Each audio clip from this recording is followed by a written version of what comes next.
The FBI has successfully smoked out 2 agents of the Chinese Communist Party who were acting on American soil, attempting to bribe and manipulate the IRS into doing China's bidding. After they were caught trying to bribe a U.S. official, the 2 men, they were arrested and they wound up pleading guilty, and just 3 weeks ago, they were sentenced. One of them to 16 months and the other to 20 months behind bars. And the story of who these men were, how they got recruited, the plan that they were enacting, the specific policy of China's that they were pushing forward here in America, as well as how the FBI was ultimately able to sniff them out and capture them, is all fascinating to say the least. And it gives us a bit of a glimpse into what the FBI can do when defending this country against foreign agents, as well as the kind of lengths that the Chinese communists will go to silence dissent of any kind. And so let's go through the entirety of the story together.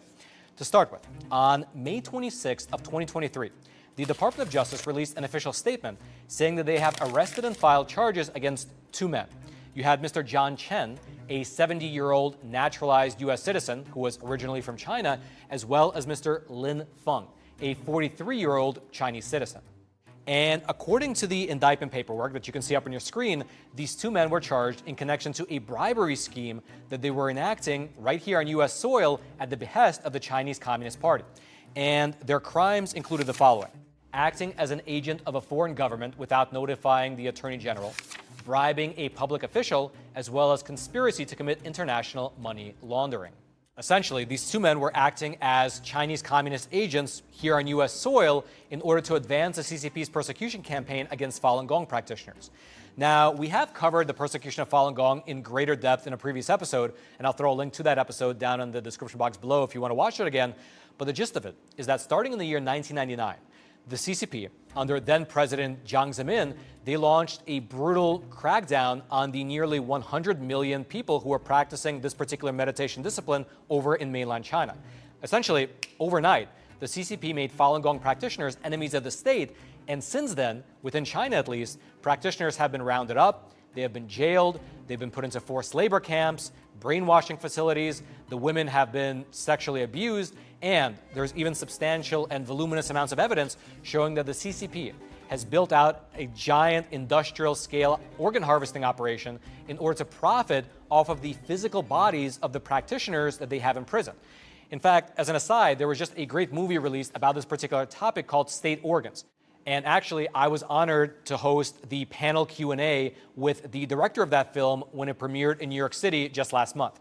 Regardless, though, after the persecution began, the Falun Gong practitioners who left China, they started various companies overseas to help clarify the truth, expose the persecution, as well as to expose the Chinese Communist Party more broadly. And among these projects was a dance company called Shenyun. You've probably seen their ads. They're literally everywhere. Their dances, they present China as it was prior to communism, and in each one of their performances, they have multiple numbers which directly expose the CCP for its many crimes against humanity. Meaning, as a practical matter, that Shenyun travels around the whole world, going to the nicest venues in every major city, and they expose the CCP's crimes before a global audience, typically consisting of people who are in the elite levels of society. And apparently, the CCP doesn't like that, which is exactly why they enacted this whole bribery scheme to try and get Shenyun's nonprofit status revoked here in America. Quote, Chen and Feng paid $5,000 in cash bribes and promised to pay substantially more on behalf of the Chinese Communist government to a purported Internal Revenue Service agent who was in fact an undercover officer in exchange for that agent's assistance in processing and advancing a defective whistleblower complaint that Chen had filed with the IRS as a part of the Chinese Communist government's directed scheme to revoke the tax-exempt status of Shenyun, a 501c3 organization run by Falun Gong practitioners. Not only were they offering to pay this IRS agent a fat lump sum of money to open up this investigation, but also they were promising him a perpetual kickback. Normally, when you have a real IRS whistleblower complaint, if that complaint actually leads to more money being recovered by the IRS, the person who submitted the original complaint can get a percentage of that recovered money. And so in this case, the CCP agents were trying to use that award money as leverage to buy this IRS agent's services. And by the way, just as an aside, the reason that this particular story really does matter is because these are the guys that actually got caught. But it remains a real question of how many of these types of schemes don't get caught and actually wind up proving successful, which actually the indictment alludes to right here in this part. Quote, on or about May 16th of 2023, during an intercepted call between John Chen and Lin Feng, Chen stated, in the course of discussing the bribery scheme targeting the Falun Gong, that their Chinese Communist government handler is the, quote, one that is always in charge of these matters.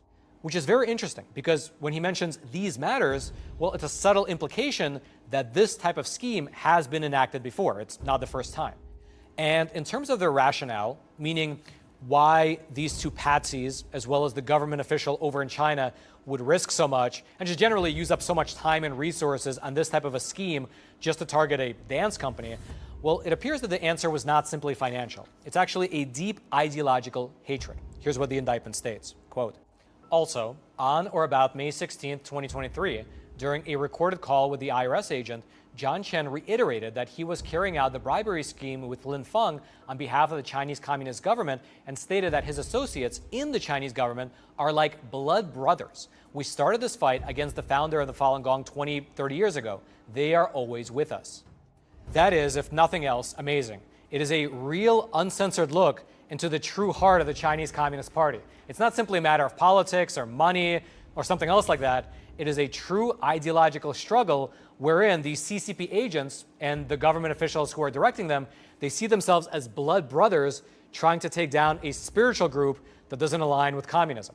By the end of May 2023, these two agents of the Chinese Communist Party, they had successfully given this IRS agent 2 bribes totaling $5,000 and had promised him an additional $50,000 to open up their requested investigation, the so-called whistleblower complaint. But, and here's the kicker, the complaint was not true. If it was true, they could just file it normally.